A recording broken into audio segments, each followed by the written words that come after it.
Greetings, Twitter X. I'm gonna try this again because the video cut it out the first time I did this. So I'm gonna try to get through this without any interruptions. I wanted to take this time to go live real quick, briefly, and talk about some of the things that have been occurring as of late. Been wanting to go live for a while now, but I've just been relatively busy with things at work. Like the last 3 weeks have been a nightmare for me here at work, but I mean that's beside the point. The fact of the matter is now I'm across that hill, and now I wanted to take this time to briefly talk about some current events. As you know, this week we had the Iowa caucuses on Monday, and a lot is being said about the results. People are calling it historic, the massive margin by which Donald Trump won. But if you look at it, it's not really that it's all cracked up to be. You have to understand there was approximately about 60,000 people that came out to vote out of a Republican voter base of 753,000 registered voters. That's not even like 15% of the entire voting base that came out. I mean, 15% versus 85 that no showed. That 85 that no showed. That's a huge margin of uncertainty. If you think about it, I mean, you don't know for a fact that those 85% how many were going to actually vote for Trump. We don't know. I mean, the tangent could have gone in favor of Donald Trump, to a point where it would say, okay, if 100% of the voters showed up, I mean, he could have walked away with a huge percentage of the vote. But at the same time, given the vast amount of no-shows, that tangent could have gone the opposite direction. It's possible. We can't say yay, we can't say nay. So to call his victory a major historic event, or to say that it's historic margin, is technically inaccurate for that reason. Vivek Ramaswamy, he decided to suspend his campaign. I think that was premature, in my opinion, because you cannot base your outcome on just this one election, this one caucus, because number one, the turnout was way too low for it to be even considered. Number two, history shows that the majority of people that have won the caucus in Iowa have not necessarily won the nomination. I believe there was one instance in 2016 that Cruz won it, but he beat Donald Trump. He never secured the nomination. That's a clear example. So to put all your bets or put all your eggs in the basket of saying, okay, this is the winner in Iowa, this is the one who's going to be victorious, that's a fallacy. I mean, plain and simple, no matter how you look at it.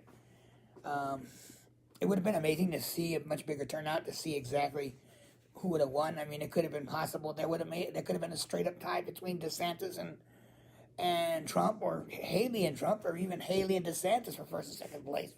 We don't know. It's too soon. It's too soon to tell.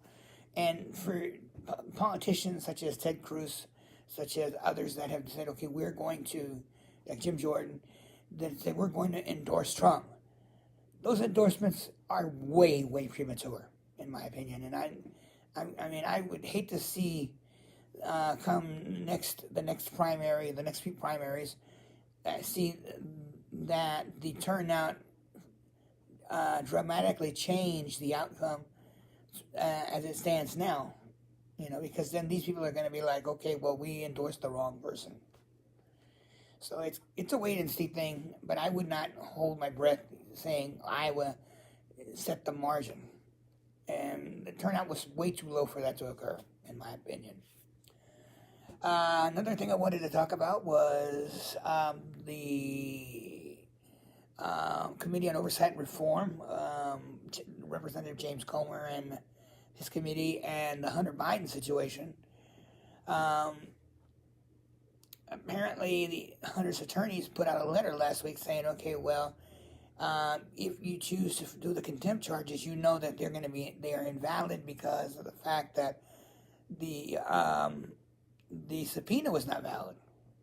Basically, they're confirming what I have been saying for the longest time, and all the tweets that I've said talking about. I'm saying, from the beginning, when I first watched the initial committee hearing, and at the very beginning, if you remember, there was a point of order, and there was a parliamentary inquiry that was made with respect to the validity of the impeachment inquiry.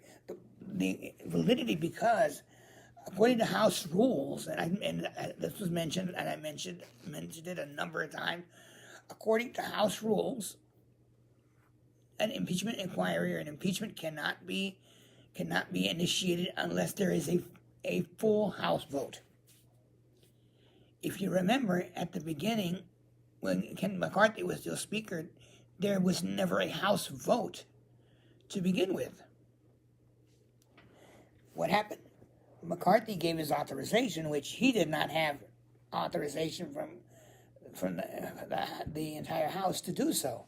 So this put a huge question mark on the validity of this impeachment inquiry and everything all the efforts that were done in that time frame. Now, what happened? He tried to subpoena Hunter Biden, and Hunter Biden said, "Okay, I'm willing to show up, but it has to be a public hearing." And I think he knew the reason why, because he knew that if it was closed door and things got out of hand, he was going to need a defense. Again, a defense to show that this was not a valid inquiry that was going on. Okay, so that's the reason he agreed to a public one.